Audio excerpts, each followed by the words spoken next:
Ooh, suddenly soundtracks are here to provide you.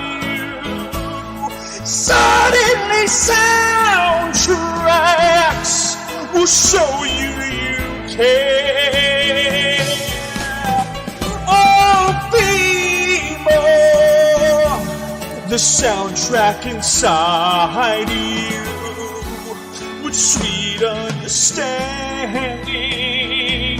Oh, with sweet understanding. With sweet understanding. Soundtracks are your friend.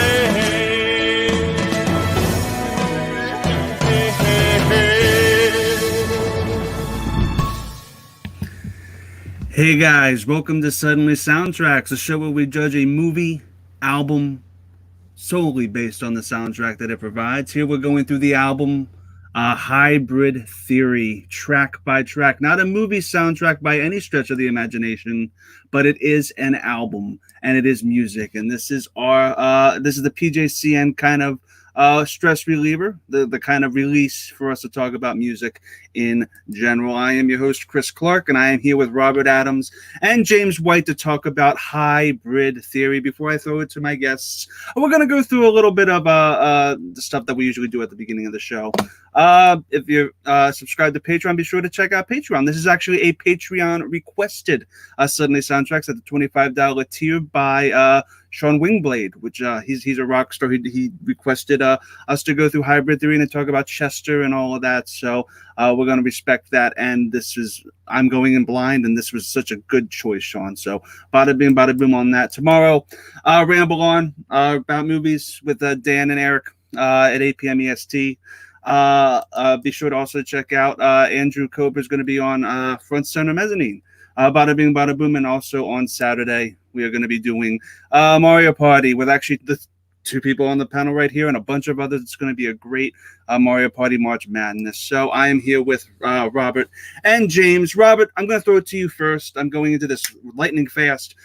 Why do you love Hybrid Theory and why do you love Linkin Park so much? And when were you first introduced to this? Was out of high school. I joined the military, and in basic training, basically the drill sergeants would try to intimidate us with music. And popular hard rock intimidating music at that time was a couple of tracks by Godsmack. Was it Disturbed just came out with their first album, so he was blasting Stupefy and Down with the Sickness. And then this album had just also was about to come out or just recently came out at the time. So the big one at that time was One Step Closer. It could be it's really hard, intimidating track with that. So that's where my first interaction with Linkin Park came from. And then One Step Closer was just so good that I just, at that time I had disposable income in the military. I didn't have to pay for housing or food. So all my money went to my massive music collection at that time. And so I just loved this album before it was even cool and popular to love this album. Yeah, people don't realize this is a debut album, and it kicks ass from front to back. James, what are your thoughts on Hybrid Theory? I mean, when were you first introduced to this, and why do you love Linkin Park so much? Yeah, so this came out in my senior year of high school, and it was one of those things where once the album hit, me and all my friend group, we absorbed it, and it was one of those albums that we would listen to front to back constantly. Anytime we were out doing anything, having a party, anything like that, pop on Hybrid Theory, and you knew that from beginning to end you were going to have a good time. It's not like a lot of albums where you're skipping song after song trying to find a couple hits. It's just banger after banger after banger on this album. Yeah. So guys, this is going to be a usual Suddenly Soundtracks. We're going to be going through each song track by track and judging it solely based on the soundtrack that it provides. But in this case, it's not a soundtrack, it's an album. Each panelist gives a score depending on how they feel about a certain song. So the scoring system is as follows. Hard Rockin' is a 6 out of 5. You're only allowed 2. Rockin' is 5 out of 5. Downloaded is 4 out of 5. Shuffle It is 3 out of 5. One Time Listen is 2 out of 5. And Skip It is 1 out of 5. And I want to just say hi to all the people in the chat. You guys are amazing.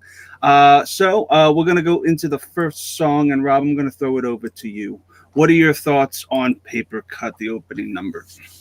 The thing I like about this the most is that anytime someone mentions hybrid theory, of course, with this being the first song, this is the first thing that pops in my head. When you sent me the message like, hey, we're going to talk about Linkin Park's hybrid theory. Do you want to be a part of this? First thing popped in my mind was the very beginning of the song. It's always the, or I don't know how that works and it translates on a microphone in a stream like this. It's accurate. Yeah.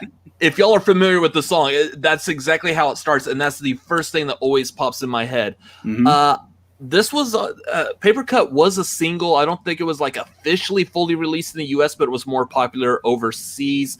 I love this song. And the problem that I feel like I'm going to face is I'm going to be saying this with every single track on this album. I love this whole album so much. There's absolutely nothing that's going to be on this album that's going to get a skip it from me.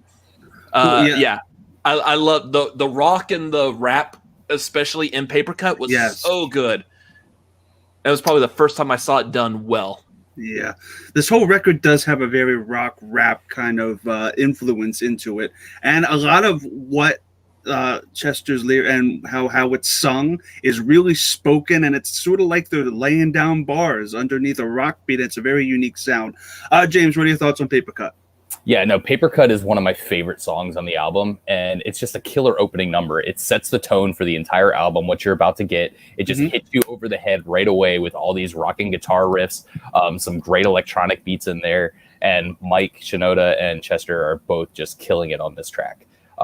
It's one of my favorite songs by Linkin Park, period. I don't think it gets enough credit. To Robert's point, it was just one of their minor singles off of this album, but I think it's just as good as any other song that they've released from Hybrid Theory. Yeah, usually, you brought that up. Usually when there's a debut album, the first 3 tracks, the opening sweep, is usually the 3 lead singles. And usually the 3 lead singles either make or break a band, make or break an album. And this, even though it wasn't a lead single, it does have that kind of vibe. And especially for the sound that this song entails, it accurately just basically brings you into the album and gives you a taste of the sound you're going to get through the rest of the 11 other tracks.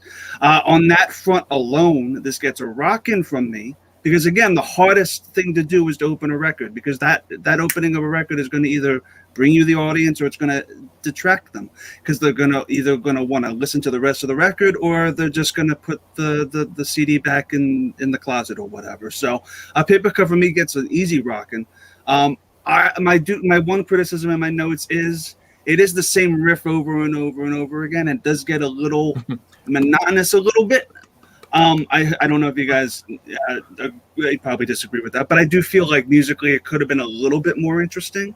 But on that front, it does accurately represent the record, because again, there are riffs and kind of rock beats that do repeat a lot throughout the rest of the tracks, which to me is a little bit of a criticism that I'll get into when we get to the other tracks. But at the same time, it does accurately represent the sound of the record. James, what do you give Paper Cut? This is a hard rockin' for me. Oh, okay. Yeah, this is one of my favorite songs off the record, and you only have one left. I know. I think it kicks down the door and just tells you what you're about to experience through the rest of the record. And I agree, it does have a little bit of a monotonous beat to it, but everything else musically, it complements it. So Chester it does a couple different things, and the slowdown when it hits with the drums, and then he comes in with the melodic part where he's more singing on it over top. It breaks it up a little bit, gives you something a little different. But I can see your point. That's all fair. We're going to have a couple of differing opinions, and that's just going to be the interesting conversation we're going to have. Robert, what are your what do you give Paper Cut?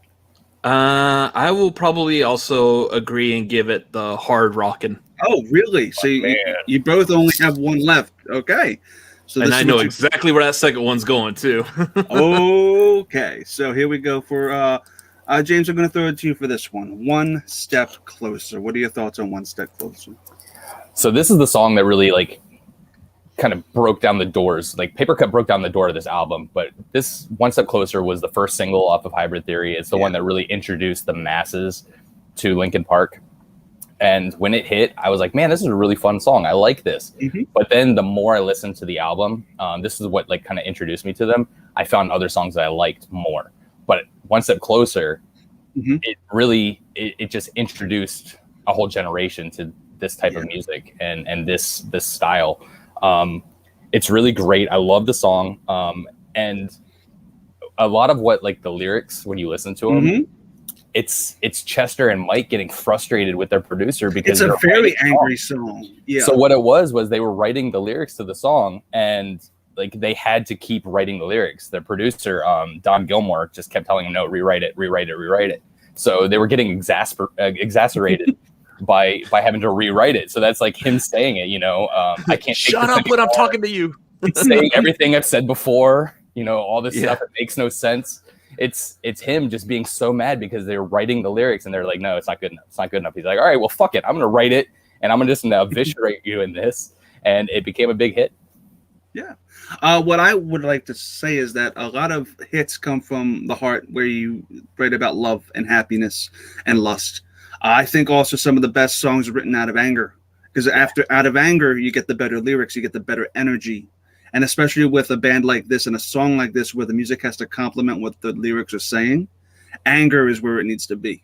And this is where anger really strives. Mike K earlier said that One Step Closer is a great first impression for the band, and I can't agree more. I think this could have been a great opener, to be completely honest. Paper Cut is good, but I think this really, again, the opening sweep is on any record is important, the first three songs. And the second song in particular, especially when you're doing a live show, that second song needs to still keep the interest of the audience. And this does it in spades. Brought up there. I heard them talking about One Step Closer, and the reason they wanted it to be their first single was because they wanted to get the feel of what their live shows are with this song. Because there are some slower songs that became bigger hits. But One Step Closer is like the feeling of the band. Yeah, this is the momentum. Rob, what are your thoughts on One Step Closer? And do you agree? So I agree. Again, like I said, this was my first song that I heard from Linkin Park. So it definitely was like my first entryway into it as well.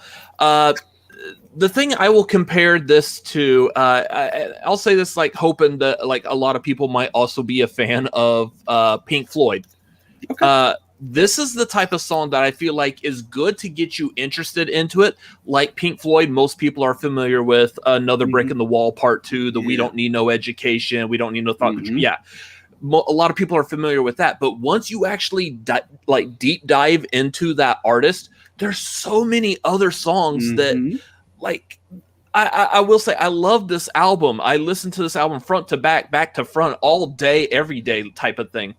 But now, after so many times of listening and loving it, One Step Closer is not my necessarily go-to if I had to pick one specific Linkin Park song to jam out on. I just feel like, again, because it was made the lead single, I tend to find in albums that I like the whole album, the ones that are singles are the ones that I will tend to listen to less. There's going to be even bigger example a little bit later on when we're talking about this album that just I feel so bad about. But the other thing with One Step Closer is, I love this song. It was my first entry into it because of the anger, the frustrations of it. But if I want to really like listen to One Step Closer, unfortunately, this album version takes a backseat to the Reanimation remix of it. So I love One Step Closer still, but yeah, I will always go to the Reanimation over this one. So what do you give it, Rob? This one I'll give a rockin'. Okay, cool. Yeah, it's still really good. Yeah, I mean, I'm on the same page as you, because when you into an artist, like an artist or a band, most of the time those big hits are not the best songs. I mean, look at anything like Elton John, Billy Joel, Meatloaf, my personal favorite bands, my personal favorite singers. They have deep cuts that I prefer to Piano Man, Goodbye Yellow Brick Road, or Bad Out of Hell. I prefer other songs to those. But again, I do have to, since I went into this blind, my favorite songs are really the songs that gravitate towards like the kind of general audience perspective. That's my perspective tonight. And I feel like this is actually my hard rockin' one of two, because I feel like this does gravitate towards me, and the fact that I feel like this was very accessible to somebody not familiar with this music, and I really kind of dug it. And I really like angry songs. I feel like angry songs really bring a lot of energy to a song that love songs don't provide. But I do agree with everything. I mean, I do see your point with everything, Robin. I do understand your viewpoint. James, what do you give one step closer? Yeah, I'll give One Step Closer a rockin'. Okay. Again, I completely agree with what Robert said. It came out the gate. That's the first song you hear, so it has that nostalgia for me. It has that place. All right, this is what introduced me to Linkin Park, and I ended up loving them. So I gotta love this song, but I love other songs better. Well, Rob, we're with you because I'm throwing it to you. With you, that was a terrible transition.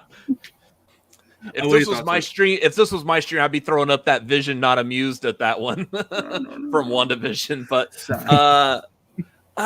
With You, what I liked about With You, especially when this was a song that you really didn't hear unless you listened to the album. It wasn't a single. It was something that was just on. It was on its way to from One Step Closer to get to Crawling, and so it was kind of a filler song.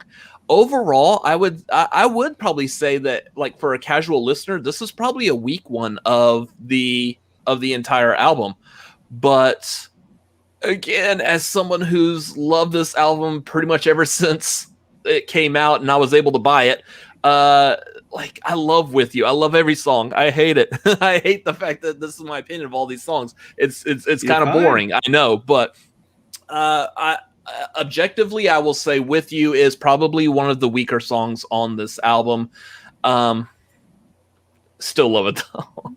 I'm just going to repeat myself over and over again. I do think, though, according to my notes, I felt like this was the best vocals on the record. Yeah, I really I liked kind of the range that it showed and the anger that the character provided. I do feel, though, that you're correct in the fact that it's not too memorable. It's not really. It's there. James, what are your thoughts on With You? Yeah, I agree. I think it's one of the weaker songs on the album, but it's still a great song. And yeah, it does have really good vocals. I wouldn't say it's the best vocals on the album, but I mean, Chester's vocals are good anyway, and it doesn't matter. You give him a dictionary and I'll listen to him sing it. But yeah, it's definitely on the lower end of my favorite tracks on this one. So yeah, I agree with that. Yeah, I gave it a solid download. I felt like the vocals really saved it from being kind of like but I feel that's my opinion. What do you give it, James? I also gave it a download. I think it's worthy. It's definitely a good song. It's a song that everybody should listen to. See what your opinion of it is. Everybody's mileage may vary, but I always enjoy listening to it. It's never one that I just skip if I'm listening to the album. It's a great song regardless. There's really not a lot to discuss with some of the tracks because, again, whatever's the big track that really sticks out, there's going to be a lot more to talk about musically than one that's just kind of there, that most of us kind of agree that is just there to be there. Rob, what do you give With You? I would want to give it a rockin', but I'm trying to leave this like within the context of just these songs. I'll probably agree. Have it at a download in comparison to the other songs on this album. Like I said, it's one of the weaker ones. Download, but I have a feeling that in that context, most of my opinion of these songs are not going to go below the download. I figured if you're connected to a record so much, even the weakest links are sort of scenes that you have to get through because these are part of a big picture, and this big picture means a lot to a lot of people, and that's why albums are people's favorites. Even if there's a weak song in there, it still has a purpose, and this did have a purpose. It linked this to the next song. This song is a great point of view, a very another angry point of view, and also I have in my notes damn, the bars are spitted. These are great lyrics, and the rapping in this. This is a great example of the rap rock kind of aspect. Points of Authority, James. What are your thoughts on Points of Authority? Points of Authority, man. This song is so good. Oh my so gosh. good. There's so much momentum around it. Oh my God. It really is. And you're right. With You is that little transition in between. Yeah. In between two really killer tracks. And Points of Authority, like the lyrics of the song are just really, really tough. It's a really tough subject matter. You know, they're talking about, you know, abuse and things like that. Yeah. You know, Chester, you know, famously was sexually abused as a young child for many years. So he kind of put that into the lyrics of this song, and talking about, you know, the way you look at, or what's the exact word? I love the way I look at you, or you love the way I look at you, taking pleasure in the awful things you put me through. I mean, it's just so heart wrenching when you actually like break down the lyrics that way, knowing kind of where his headspace was with that. But the song overall, it just kicks a lot of ass. Yeah, it's essentially a rock rap opera about a toxic relationship, and it's incredibly well written and well spoken. A lot of it is spoken because it is rapped most of the time, and I feel like Points of Authority is one of the like the almost sort of the Jesus of Suburbia of this record. Robert, what are your thoughts on Points of Authority? I understood that reference. Yeah. I mean, I didn't know, like, I guess, really think about it that deep as to what the story of the song was. But yeah, that's another one of those, like, right off the bat. It was a song that, again, I felt like wasn't pretty well known until you would sit down and listen to the whole album. But it was definitely one of those that once you did, this was like the unknown gem. It was the one that no one really knew about, and if you knew, then you knew. And like right off the bat with the forfeit the game before somebody else takes you out of the frame, it hits so hard. I love this song. I take it this is one of those songs that when it's performed live, it's a fan favorite. Is that the kind of thing? Okay, yeah. Well, that's the downside to it is, like, in more recent years, especially, and unfortunately this happens with popular bands, musicians, is some of these songs, if they weren't a single, they might be brushed to the wayside when it comes time to performing them live. This song, what really benefited this song is the remix of it was the lead single off of Reanimation with Jay Gordon from Orgy, a part of it. So it, here, my overall opinion of everything, if you liked Hybrid Theory, go and listen to Reanimation if you haven't listened to that, because it's so good. Like they do exactly. Do they re-record a lot of their tracks? Is that what Reanimation is? They did a it's all basically remixes of everything. Oh, it's remixes. Okay, but it's good. It's not like remixes where you're like, okay, let's change like some like little note in the back and call it a remix. They redid like the whole song. Like you could tell on some of these, they went back to the studio and re-recorded the vocals with different tempos, with different they changed everything up with. They changed it all up with this album. Yeah, I feel like a '90s hype man with that one. They changed it up, but this was a big one because of Reanimation, where people went back and would listen to the original album version and appreciate it even more. Yeah. James, what do you give Points of Authority? Points of Authority is a rockin' for me. This song just hits you over the head and just keeps hitting over and over again. And then when you dig into the lyrics, you can just see how much of themselves they were putting into the subject matter of these lyrics, and you can take so much more out of it. But it's just a rocking ass song. It definitely is right there. And to your point about the live version, I did get to see them do this live, and luckily when I did see Linkin Park, I've only gotten to see them the one time, but it was back in 2004. It was like right when Meteora was out, so they were still doing a lot of the smaller hits like this from Hybrid Theory. They basically played both albums almost beginning to end. That's awesome. I'm actually looking on sellthis.fm when the last time they performed it live was, and they performed it live. The last time they performed it live was in 2017. Oh, nice. So I think that was the one. There was one where Mike Shinoda, he did what was the lead song from God, now I'm blanking on the name. His rap album. Oh, right. I have no I can't idea. think of the name either.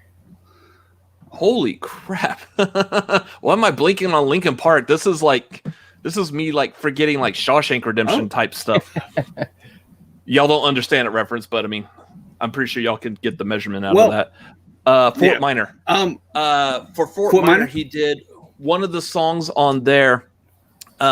He sang it live, and then would go straight into Points of Authority, and it's fantastic. Oh, I want to hear that. I believe it was Petrified. He did the beginning of Petrified live, and then would immediately cut off, and like it would flow straight into the Forfeit the Game lyric, and it's flawless. It's seamless. It sounds so good. But I think that was like around 2017 when that. Well, no, it was before that, because 2017 is when Chester passed. So Has it been that long now? Oh my god. Yeah. Points of Authority for me is a rockin'. It would have been one of my hard rockins if there were three. To be completely honest, it really holds up, and it really has that vibe of kind of a deep cut fan favorite that at least it was performed live up into when he passed away. Rob, what do you give Points of Authority before we move on? Rockin', easy. Cool. So we're gonna go into Crawling. Who did I go first with Points of Authority? Was that you, James? I believe so. Okay, cool. Rob, what are your thoughts on Crawling? Crawling was the one. Mm-hmm. Crawling, I believe, was the second single off the album. That was where I really started understanding what Linkin Park was doing. Like the first one step closer. They're angry, they're angsty. This is early 2000s. If you want to be a rock star, you have to do angry, angsty, whatever. Crawling was their meaningful one. This, unlike what I said with Points of Authority, I guess I just didn't know the meaning of that song. Crawling, I did. And if nothing else, it's because of the beautiful music video that accompanied the song as well. That really showed you what the song was meaning. I love this song.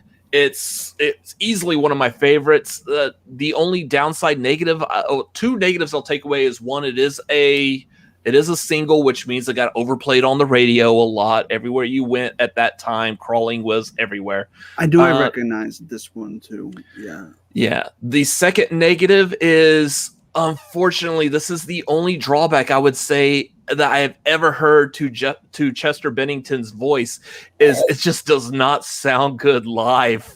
Like, he has a hard time belting out the scream on this. I don't think I've ever heard a good live version. I've heard him close, but nothing quite like the album version for this. And it's sad. I wish I didn't have to say that, but it's not one I'm looking forward to listening to a live album.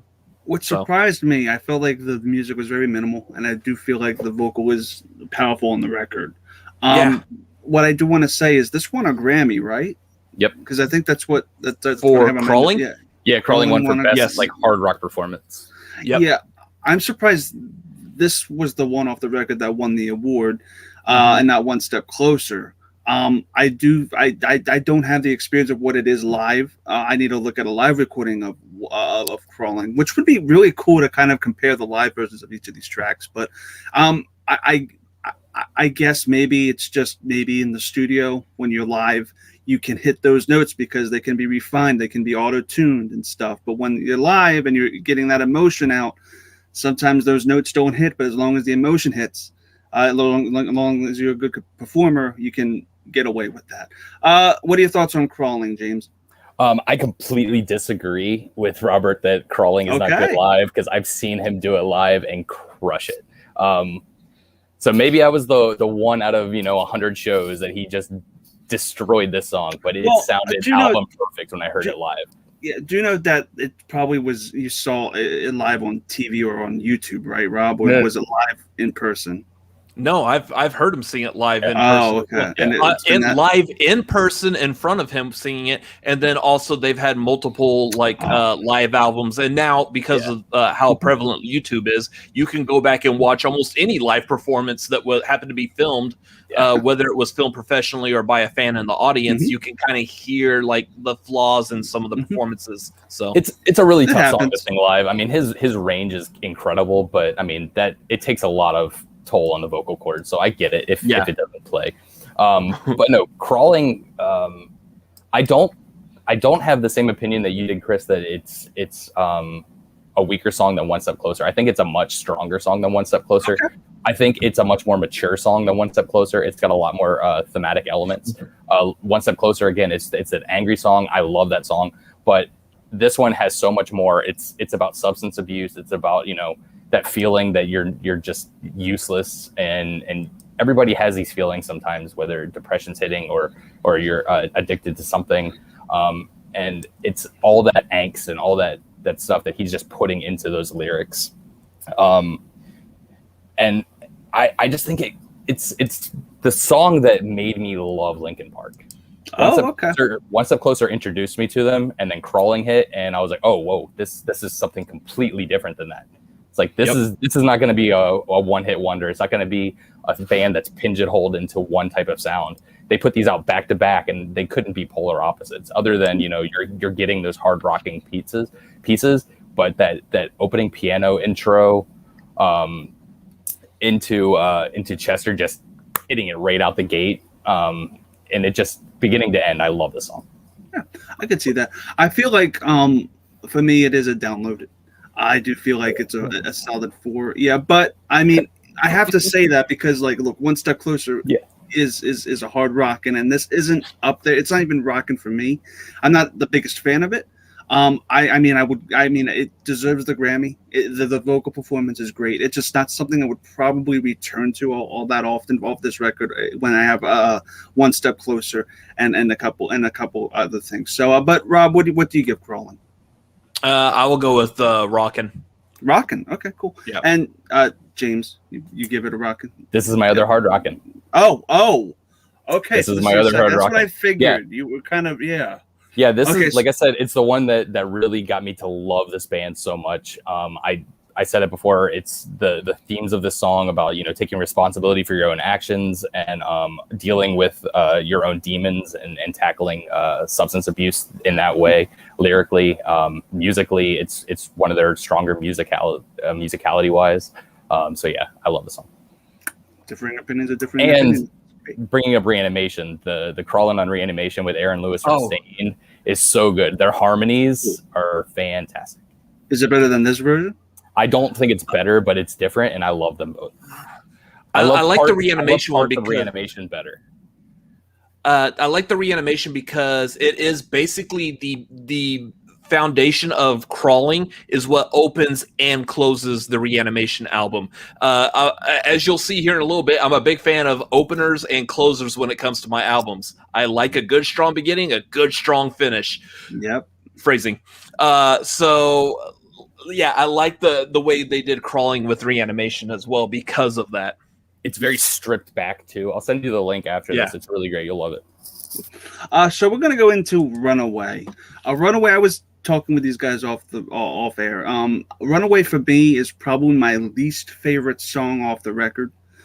For me personally, because I feel like Runaway is a hodgepodge musically of a lot of songs that came before it on the record, and it sounded very samey, just very samey to a lot of the other songs off the record, and didn't have its own identity.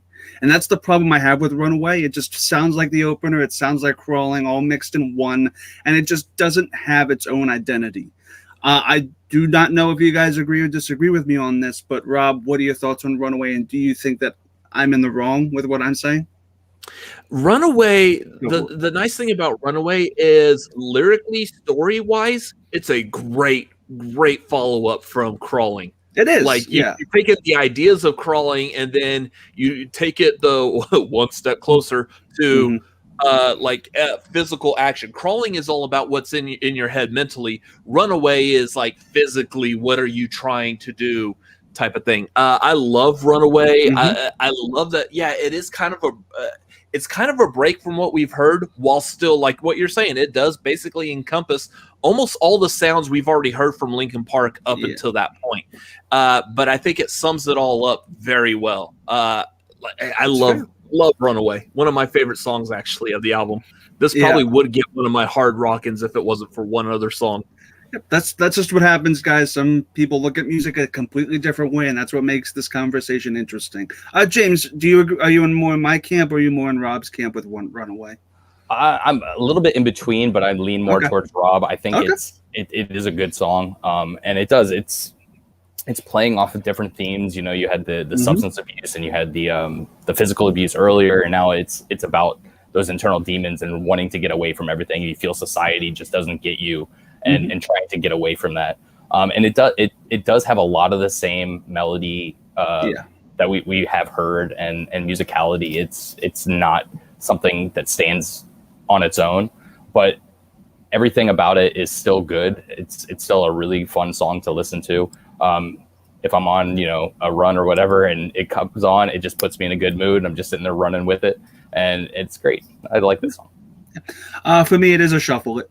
It's not bad. It's not bad. It's just that it could be put anywhere if you listen to this album on shuffle. It has the same kind of vibe. It's very samey.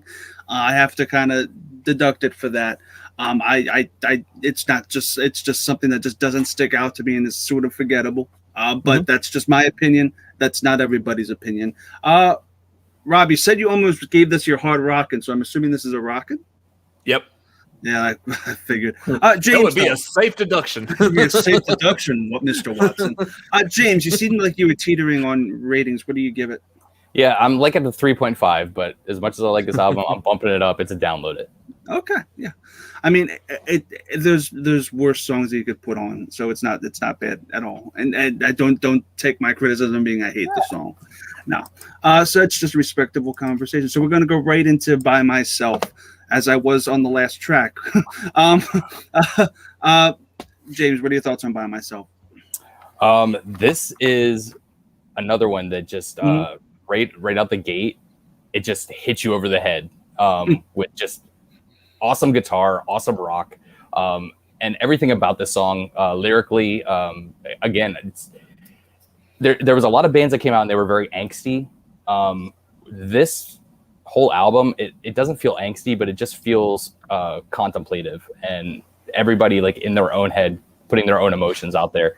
And By Myself, the lyrics of this song are just about that. It's all about being inside your own head and trying to break through of that, and it kicks ass. It's such a powerhouse of a song from beginning to end. Puts you in a good mood. If you want to lift heavy weights, this is a great song to pop on there. I love this song. I do want to say that patron, he would have given it the song was just a hard rockin'. So wow. So again, I'm in the minority with that. Rob, I think that was for Crawling. Was it for Crawling? I think it was for Crawling. I think it was. Okay, well, that's for Crawling. Then Sean, you're a rock star. Thanks for introducing me to this. Because if he hadn't requested this, I probably would never have listened to this record. Speaking of which, Rob, Rob, By Myself, what are your thoughts on it? I love listening to the song By Myself. Mm-hmm. Oh, it's beautiful. I'll see myself out. No, I love this song. This is one of those, kind of like what I was saying with you, is that With You was like a song that I felt like was kind of in the way from going from One Step Closer on Your Way to Crawling, the other singles. By Myself and Runaway, I feel like were the ones, again, they were between Crawling and In the End. And it's one of those, like when you listen to the whole album, if you're not skipping going to the singles, this is another hidden gem that you're going to come across because of lyrically how it meshes up with. It's very intricate.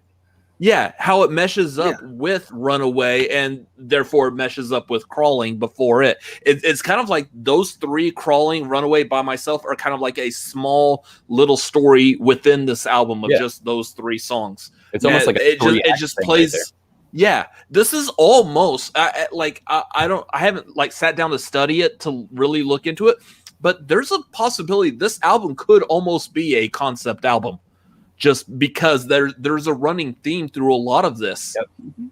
I was thinking Yeah. earlier, you know, it's subtly soundtracks, but it's not a film. But I could easily see this being turned into like a concept thing, like American Idiot. I could see this being, you know, turned into a musical. I've always been under the opinion that every single record ever released with lyrics and putting together 12 songs back to back to back, whether you want to or not, you're telling a 12-act story. Every song needs to complement each other, regardless if it's a concept album or if it's not a concept album. Every song needs to tell its own story and come off of the other song and make it flow. Again, if it flows and it's a 45-minute record, and it's 5 stories put together, guess what? That's a film. That's an anthology. That's what they call that shit. So yeah, it is a concept album. I think this record is easily a concept album. I thought it was a concept album until you said it. I figured it was a concept album because it does. It feels I agree like with that. Yeah. Turn it into like American Idiot. Grab a couple of songs from Meteora, because I feel like lyrically, conceptually, Somewhere I Belong and Numb fit right into this album with the same ideals, the same plan, basically. And any artist's discography can fit into another album because that is their soul. You could put a song off of Billy Joel's Piano Manger and it would fit because soul, it's the same song story. And I be the same for all of Linkin Park's other albums. You could make a Linkin Park musical. Not go before I go to things. I kind of lost track. I think I went to right. Doesn't matter. Okay, cool. Yeah. Well, Rob, what? Kind of breaking up. Just I was going to ask if he's breaking up on your end too. Yeah. Oh. I'm gonna guess you're asking what we would rate this song. I'll go with. What do you rate? Yeah. I'll go with By Myself is gonna be a rockin'. Just cool. James, what do you give it? This would be my third if I could have a third hard rockin'. But because I can't, it's definitely a rockin'. The song just is beginning to end, kicks ass. It's got really great themes in it, like we've discussed. I love the song. Cool. I'm gonna go to the next song. I give By Myself. I give it a solid rock, and it really is intricate, and I feel like all of the verses and stuff really, and especially the rapping portions. It's a very intricate song, and it does mesh into probably the biggest hit off the record in the end. James, what are your thoughts on In the End? In the End is a song that I really liked at the time, and then this is the one for me that got overplayed. I still love In the End. I still think it's a great song. Again, it's just something different, you know. It's coming right off of the in your face of By Myself, and then you have this slow down part, the really soft piano keyboards at the beginning, into a really mellow vocal from Chester into Mike. So it's got a real smooth flow into it, but the song itself is great. I mean, it's catchy as hell. That's why it was like the #1 single off this album. Not the first single, but like the biggest single off this album, and why it really propelled them in their careers. This is the one that really just set them on fire with mainstream. I mean, it's playing on every radio station you could think of with In the End. For me, I still think they played it too much because of that, but now when you can listen back 20 years later, and that really hurts me to say, but it still holds up. It's a great song. It was great at the time. Then I just stopped listening to it for a while, and now it's great again. Coming into this album blind, this was immediately my favorite because, again, I'm the sort of general audience kind of perspective on the record, and this is the one that popped to me as kind of the hit single and the one that I really kind of enjoyed, like, immensely, that I went back to because I felt like this just has that kind of hook. It has that kind of, it's very, as somebody who's not a huge rap or hip hop person, This is the one that kind of spoke, sort of like the actual song. I felt like in the end really was accessible to me, especially as a general consumer, a general person who's not a huge deep dive fan of Linkin Park. Rob, what are your thoughts on the biggest hit off the record? Same exact thing he just said. Yes.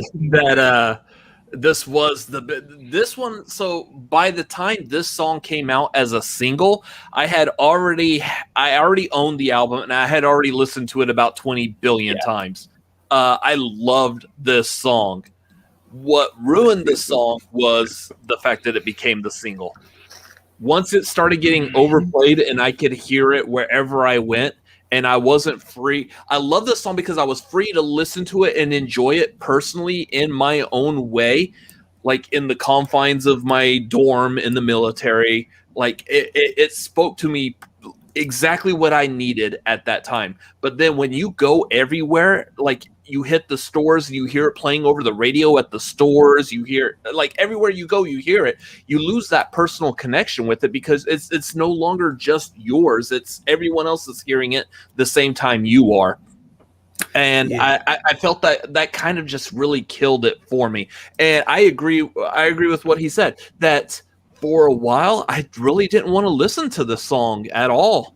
It was still a good song, but the overplaying just killed it really bad. I get that feeling because when you're a huge fan of something, if everybody loves a certain song and it keeps getting overplayed, that song loses its specialness. It loses the kind of magic it had when you're just listening to it eclectically. Yeah, and I don't mean it with a gatekeeper way, like, oh, this was my song and now everybody loves the song. Not whatsoever. It's just like when you hear the song so many times, it starts losing. Yeah, you start losing that zest for it. I'm that way with Piano Man. I can hear Piano Man 100 times a day. I'm fine with that.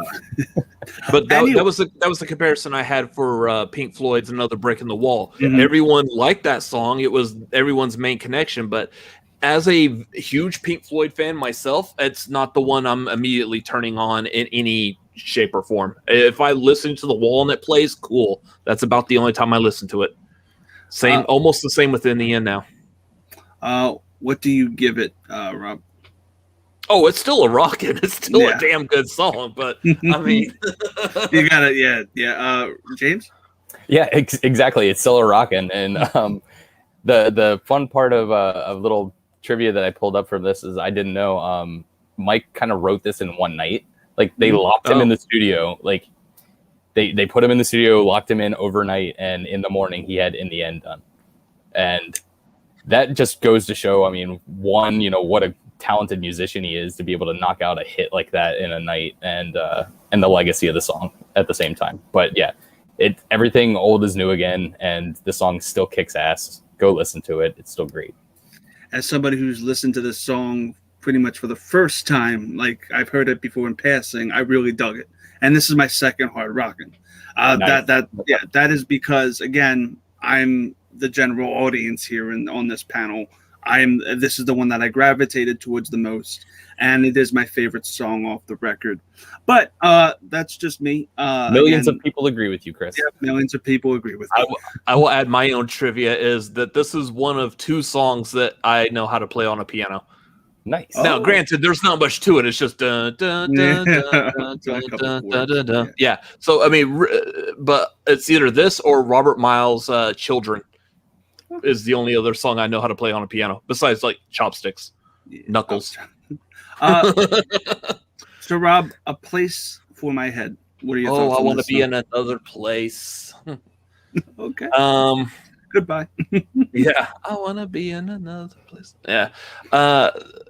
Another great song. This was the thing, like, again, going back and listening to the album before it was like, especially before In the End was popular, this was a great follow-up after In the End. Like, I felt like my personal connection to the In the End, I just needed to sit back and kind of relax. And this song was like the perfect, like, denouement to In the End. And I guess I'll go ahead and talk about it real quick because we'll mention it as well. Place for My Head and Forgotten, the song after it, kind of are a combined song. Even on the album, it's really hard to hear the break between the two songs. They really do lead one into the other. So it's kind of like the we will rock you into We Are the Champions type of song. You got to really listen to them. You got to listen to them together type of situation. But A Place for My Head on its own was the perfect follow up to In the End. James. Yeah, I agree. And I think this might be Shinoda's best vocal on any of the tracks, especially right when it kicks in. Yeah, I watch how the moon on Dark Knight. That whole opening verse. Yeah, it hits you just boom, boom, boom. And his verses were really great. I mean, he has a lot of good bars in this. Yeah, and it's very well timed to that music, to that beat, and that's what I have. It has a great, in my notes, a great energy. Oh, yeah, just a great energy with the lyrics and how that they can just be boom, boom, boom, boom, bam, bam, bam, bam, telling you this entire thing, and it's amazing talent. I don't know how you do that because I could never do that. And it's another one of those. Yeah, it's another one of those songs that's tackling inner demons and wanting to better yourself. It says, I want to be with another the angry kind of the enemy. It's just a lot of that in this album. You're saying the lyrics. I like that. The sun doesn't give the light to the moon, assuming the moon's gonna owe it one. Yeah. Oh, I love that. Just great poetry. To me, it's a rockin'. It's easy. This was easy peasy. This one just again, a great song that's bent on anger and frustration. Rob, what do you give it? Oh, rockin'. Yeah. And James? It's rockin'. I figured. I think we were all on the same boat with that one. So we're going to go into the Forgotten, which I another criticism like I had with Runaway, actually to even an arguably even more bigger extent, is that this sounded like the exact same song as A Place in My Head. For my head. I don't know if, again, you guys agree with me on this, but Forgotten just sounds like A Place for My Head with different lyrics and the same beat. Again, it doesn't have its own identity. To me, though, it's a little bit more memorable because I prefer A Place for My. I felt like A Place for My Head needed this after it for the momentum's sake of the album, so it is necessary. But again, musically, it's just samey with A Place for My Head. And that's just my opinion on it. I don't know if you guys agree with this one. James, Forgotten. I agree with what you said, but to Robert's point, these songs kind of merge into one another. Yep. So there's a reason for that. There is, that's why. But as a standalone song by itself, I agree with you. I don't think it's as strong. It's definitely not as strong as A Place in My Head. And I think it's one of the weaker songs individually on the album. So if I'm going, track by track, this track by itself, I completely agree. I don't think it's up to par with some of their other bigger songs on the album, and especially coming right off of A Place in My Head, Place for My Head. If it's not listened directly after that, and you're just going song by song by song, it doesn't hit as hard. Yeah, it's that same situation with American Idiot, with Boulevard and Broken Dreams. Holiday and I don't know why I was blanking on Holiday. It's that same kind of, and I think even on streaming services now they merge the two as one track. Maybe this should have been merged as one track. Maybe, I don't know. Rob, but do you have the same opinion as us that Forgotten kind of is kind of more of an epilogue to the previous song than its own identity? Pretty much, yeah. That's what I'm saying. It is that We Are the Champions, We Will Rock You combined song. And if you listen to Forgotten just by itself, it's a little weird, especially because, like we were talking about, A Place for My Head starts in with Mike Shinoda just hitting that hard lyrics right off the bat. Forgotten does the same exact thing, except it's Chester that does it this time. Yeah, from the top to the bottom to top, I stopped at the corner. I've forgotten. Yeah. Like I like that it's now Chester's answer essentially. Yeah, it's a yin-yang. But like again, this is definitely it's one you can't listen to Forgotten without listening to A Place for My Head at the before it. It doesn't work quite as well. If you do choose to listen to Forgotten by itself, though, I will again direct you to the Reanimation remix of it. That was much better as far as making Forgotten a standalone song. But on this album, it has to be paired with A Place for My Head. Yeah. And in that case, though A Place Where My Head Kicks Ass. This does finish off that song really well, so it does get a rockin' from me, even though it does have what I said, that it doesn't have its own identity. It still is that sort of closure to an epic song that, you know what, I like the first 45 minutes of Jedi, and isn't Jedi the last ending of Empire Strikes Back, which is considered one of the best movies in the franchise? I felt like this does close off a great song, so you liked it till the Ewoks. Forgotten's great until the Ewoks come in. No, but yeah, it's got some good bars. Yeah, that's the quote of the stream tonight. Forgotten was great until the Ewoks came in. 110%. But yeah, it's not the best song off the record, and even the rockin' rating is a little misleading. It's rockin' because it finishes off with a rockin' song. Yeah, I hope that makes sense. So it's not the best song off the record, but it does its job, and it does its job great. It just doesn't have its own identity, and that's a flaw. That's not something we can really do anything about. James, Forgotten. Yeah, if I'm judging this just based on this song alone, I'm giving it a shuffle. Because I think it pairs very well with A Place for My Head. You listen one right after the other, and it's a much better song for it. If you're listening to the album on shuffle and this comes up, I might just say, all right, let's go one more track, see what else pops up. Yeah. And Rob? But don't listen to this album on shuffle. Don't do that. Yeah. This album is put in order for a reason. I always get upset when I listen to Queen on shuffle and We Are the Champions pops up and I didn't get to hear We Will Rock You before it. Like, that always pisses me off. I tell you, that's how I judge a radio station, but it's with Brain Stew and Jaded. Oh, yeah. Brain Stew in a radio station, it doesn't immediately flow into Jaded. I don't listen to that radio station anymore. Yep. Most radio stations combine tracks that need to be put together. Yep. So what did you give it, Rob? I'll go by itself. I would call it a download. Also, download it, but yes, it has to be paired with A Place for My Head to get the rockin'. Yeah. Well, we're going to go into one of the most unique experiences on the record called "Cure for the Itch," which isn't really a song per se, more of background music.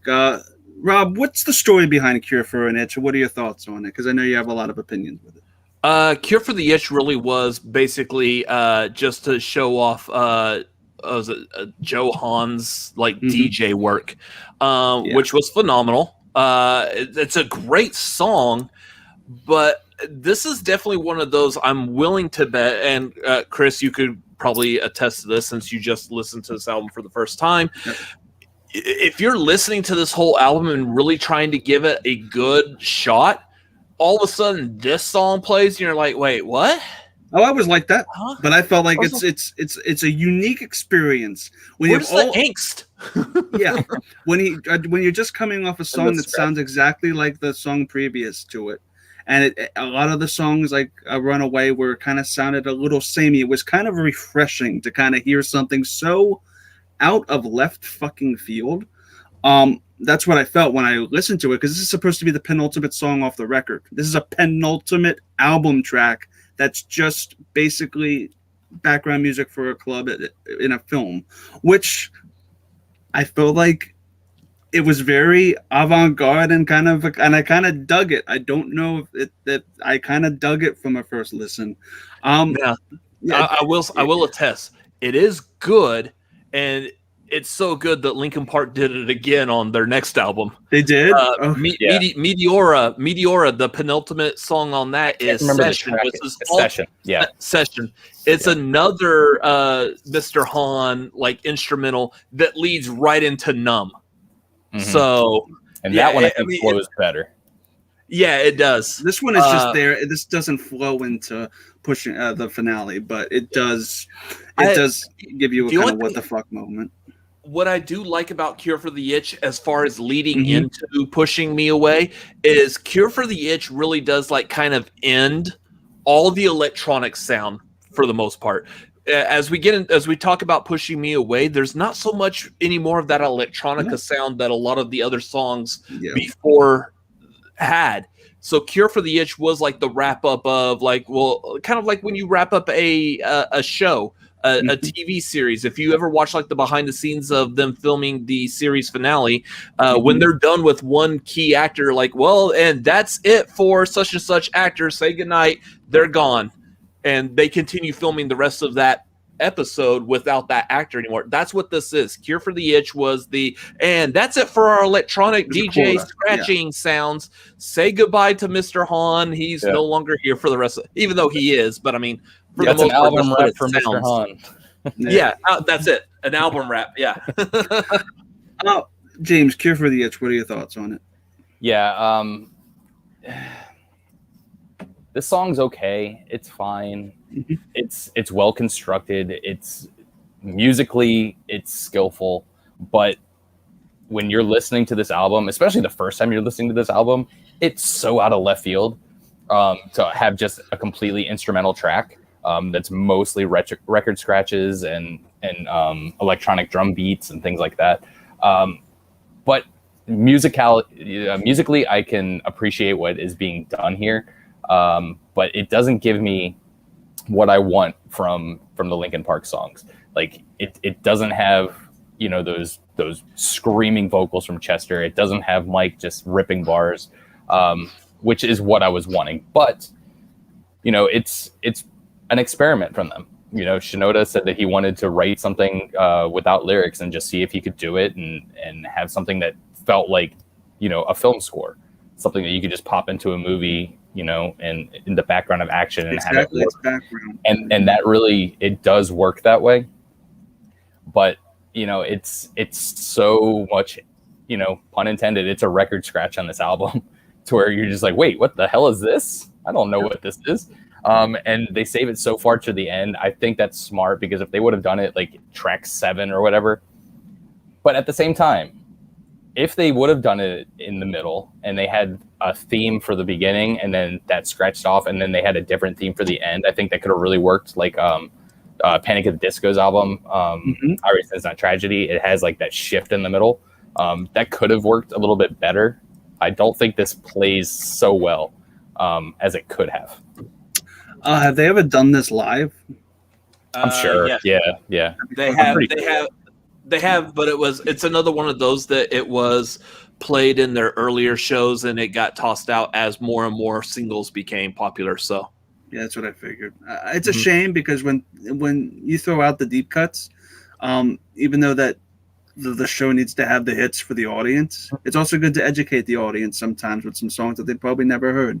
But it's also an opportunity they can use this in their live shows, and they did in the one I was, for the rest of the band to kind of go off for a song, intermission get their drink of water or whatever they got to do, change out some tuning on some instruments, and then come right back because it's basically just DJ Hahn they're doing.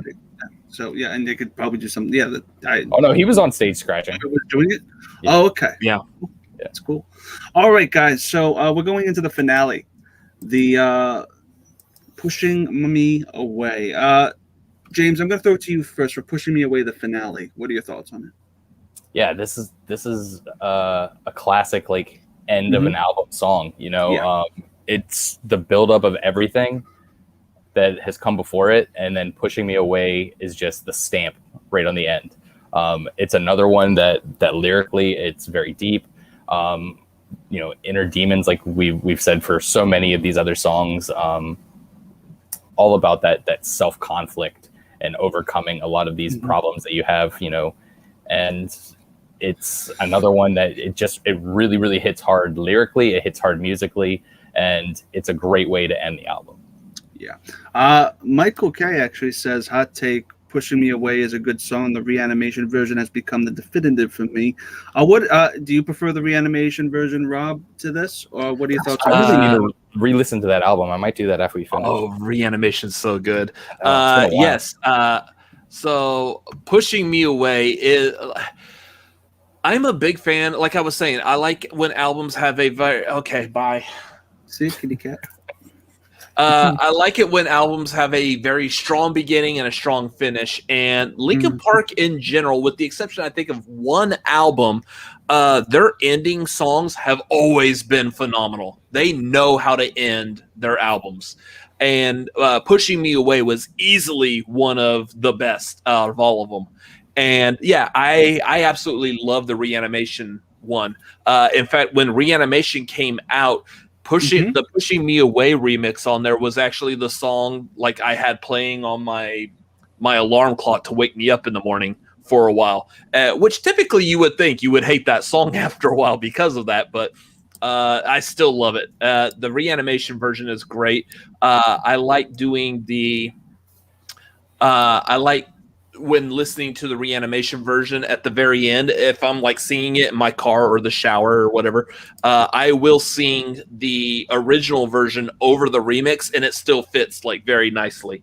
So I like feeling that I'm a part of the band type of thing, doing that. So 110%. I felt like with this, you said it yourself. It really kind of like it wrapped out. Oh, we didn't rate Cure. No, we didn't give them. Oh shit. Okay, well, we'll go through this and we'll do the rating for Cure after we're done. It's fine. What I do want to say though is for Pushing Me Away, it does wrap up the sort of regular kind of songs. That it really kind of has that same musical kind of vibe as In the End. As I felt like it has the same kind of chord progression as In the End and could really easily medley it with In the End. And again, that's the biggest hit off the record and one of my favorites off the record. So I felt like this again added that kind of energy for a general audience perspective that this is how you end it. It's a really strong ending. James, what are your thoughts on Pushing Me Away? Rob, what are your thoughts on Pushing Me Away? Well, yeah, like I love this song. It's fantastic. If I was to rate it, this is going to be my other hard rockin'. Easily. Oh, really? Okay, so this is like a rockin' essentially, yeah. James. Yeah, this is a rockin' for me. Yeah, I think it's a great song. Like I said, it's puts a hell of a stamp on the end of this album. It just gives you everything that you want as you're going away. You're like, all right, damn, now I got to go back to track 1 and start all over again. Okay, so before we go into overall thoughts, I miss Cure because I'm a dumbass.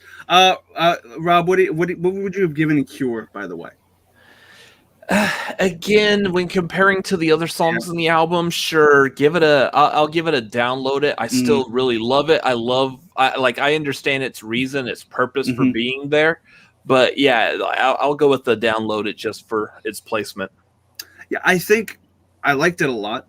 I felt like it's a downloaded, but I feel like even though it's in the downloaded rating, I feel like you should shuffle it because it could work anywhere if you put the album on shuffle if you ever decide to do so.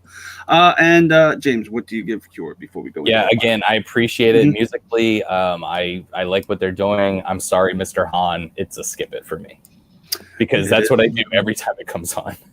It is what it is.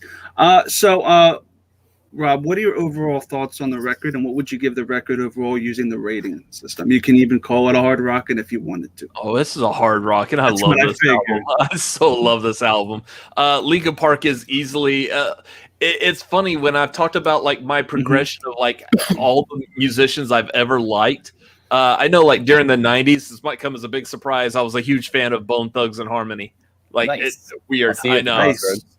Yeah, that, and of course that was the one that got me into it. And then I go back and listen to that whole album, like, oh, this is so good, and definitely too thuggish for me, but whatever, I still like it.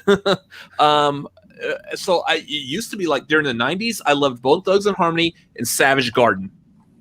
Okay, that is two completely opposite ends of that spectrum. Like, and then of course, joining the military, I liked Linkin Park. Linkin Park was my biggest love, probably, and they're probably right up there. I think they've passed up Bone Thugs and Harmony for me. So Linkin Park, Pink Floyd, easily my favorites of all time. I love every single thing Linkin Park does. I'm not one of those. As much as I would have liked to have heard an album go back to its roots with Hybrid Theory, it's not. I still appreciate what they've done with like later albums, how they've gone in different directions with their sound, and I will still love them for everything they've done. They've hit that perfect note no matter what they do with me. James. Yeah, this is a hard rockin' album, man.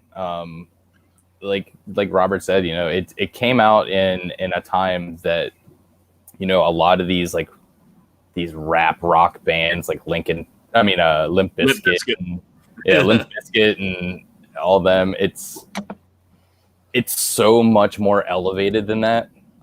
Even like Kid Rock and all of his ba with the ba-ness. Linkin Park had a message. They had, some really great themes, themes about, abuse and things about substance abuse and depression and all these different, really, really deep and really personal lyrics that they put into all their music. And yes, it rocks really hard when you listen to the music, but when you dig into those lyrics too, it's got a lot of meaning to it. And a lot of people can take heed in that. And, sadly, Chester succumbed to his demons and didn't get through all that, and Linkin Park was a big part of my my early 20s, between this and then Meteora right after it, which we need to do a Meteora one too, because that album is just as good. I'm off tomorrow. Y'all want to keep this going? Yeah, right. Meteora is fantastic too. So we need to be doing a part 2 of this guy. But no, so much that we could do with the record, which is ridiculous. My musical taste, it's so weird because I have similar thoughts there, because I definitely had a CD that had Bone Thugs on it, and I had a CD that had Savage Garden on it. We had a very wide variety in my family. I grew up on oldies, up until Dookie hit. Pretty much all the music I listened to was oldies, and then once Dookie hit, I became hard into rock alternative. So between Green Day and then Foo Fighters, Nirvana, and Pearl Jam, and then that fed into the pop punk area with Blink and everybody there. And then 2000 hit, and Hybrid Theory just set me on a different path. This album is a big part of my adolescence and early teens. So yeah, I have a very, very big place in my heart for a Hybrid Theory. Yeah, someone who came into this blind, it is a 5 out of 5 of rocking for me. It's not hard rocking because, again, I don't have the attachment you guys do. It's not the perfect record for me. It's not a record that is in my top 10 of all time, but it's a phenomenal work of art. And these songs were not a waste of time. And even the songs that I felt like maybe were a little too samey, like Forgotten or Runaway, it still had a great story to tell. And the lyrics and the vocals and the performances and even the instrumentation, which often gets overlooked. It's just the production of this entire record is phenomenal from start to finish, with a great closer, a great opener, and great singles that were chosen perfectly to get them to where they are. So it is. And I want to thank Sean Wingblade for being a great $25 patron, go-tier patron. He says his favorite album is The Catalyst. This is his favorite album, but The Catalyst and One More Light are his favorite songs. What are your guys' favorite songs from from their whole catalog? I'm still going to throw it to you, Rob. What are your favorite songs that you would of Linkin Park's? Oh, jeez, it's gonna probably, for me, it probably will still be. It's either going to be Pushing Me Away or a couple of songs from Reanimation. Like the remix of One Step Closer on Reanimation really is the song that I feel like I connect with the most out of, as far as emotional wise. It's that remix. That remix just hits so much harder. That's probably the one I would have to go with. There's a couple other songs I have good emotional connections to, but that would probably be the best. Michael K says his favorite songs are probably A Place for My Head, Lying from You, No More Sorrow, Give Up, and Rebellion. James, do you have any particular songs, not off this record, but in Linkin Park in general, that are your favorites? Yeah, some off of Meteora that I absolutely love is Somewhere I Belong, also Lying from You, and Faint. I love Faint. Yes. If you were a fan of By Myself and how hard that song is, or even the beginning of Paper Cut, Faint just bashes you over the head. I love that song so much. I am. But Numb off of Meteora might be my favorite track. Yeah, it was their biggest song off of that album, but I love it to this day. It still hits every time I listen to it. That was one that no matter how much they overplayed it, it never became old to me. I absolutely love that song. And then some of their later ones off of, oh crap, I completely backed out of here because I can't remember the song from Minutes to Midnight. Oh, it's all good. Everybody's here. Given Up's really great on Minutes to Midnight. Bleed It Out's really great. Given Up has probably the best Chester scream out of all of their songs. Yeah. Those are the two from them. And then something it's probably not one of my favorite songs, but it's so different from anything that they really did, and that's Shadow of the Day. And it completely flipped like what Linkin Park was doing, and it showed them in a totally different light. Starcher says Spider-Man Linkin Park is pretty good. Bleed It Out. Sean, this is Wingtone. Yeah. So guys, we're probably going to have these two back for another Linkin Park off the record at some point. I think that's we're probably going to go to another record and figure that out at some point. but I'm going to throw it over to you, Rob. Where can the good people find you online? You can find me over on the Cinefanatics channel. That's right. I like talking about movies. Apparently, I need to start a Linkin Park channel, so be on the lookout for that at some point in the future, where I'm just going to sit here every week or so and talk about Linkin Park. James, you're more than welcome to join us on that as well. Sounds good. So yeah, you can find me over there. You can find me on Twitter, Instagram, and Letterboxd at Robert Adams MLP. Stands for Method Living Productions. That is my brother's production company that he owns that I try to help him out with. It's where Cinefanatics falls under. So yeah, a lot of great stuff happening. We are about to have a huge announcement with the Cinefanatics. Ooh. And this is going to be a lot of fun. I am eager for this. And I'll drop y'all a hint. James, we might see you again pretty soon. Okay. Ooh, interesting. James, where can the good people find you? Yeah, you can find me on Twitter and on Letterboxd and occasionally on Instagram about once a year at Gator24. G4TOR 24. And you can find me coming up here, season 8 of the Schmodown for Corruption. It's going to be a good season, guys. I got a match against Paul Preston coming up. I mean, it's the Den. What the hell is he thinking, sticking with Kate after she did nothing last season? I mean, I obviously got such a better end this year. I'm out of that crap, and I'm in here with Shannon Barney, the best manager, the best faction. Corruption, repeat champions this year. Book it. Indeed. So, guys, tomorrow is very busy on the PJCN at 8 p.m. EST. Ramble On with Eric and Dan are going to be in there right afterward. Front Cinemas with Andrew Kober is going to be there. So at 10 p.m. EST. So be sure to check both of those shows out. Those guys are amazing. And next week, Suddenly Soundtracks, added to playlist Elton John. My friend Don Gormley is going to be performing our selections on piano and vocal. So it's going to be a very special added to playlist next week. And on Saturday, these guys are going to be with me doing Mario Party. We're going to be doing a 8-player round robin. It's going to be great, and this is the schedule for March Madness. March 20th has JTE in April and Jacob London, and March 27th has Star Wars Explains Alex Amali and POV, and it's going to be just a fun time. So from myself, Chris Clark, from Robert, from James, we say to you, keep rocking. You can find me on Twitter and Instagram at ChrisClark8788. Those numbers mean nothing. Bada bing, bada boom.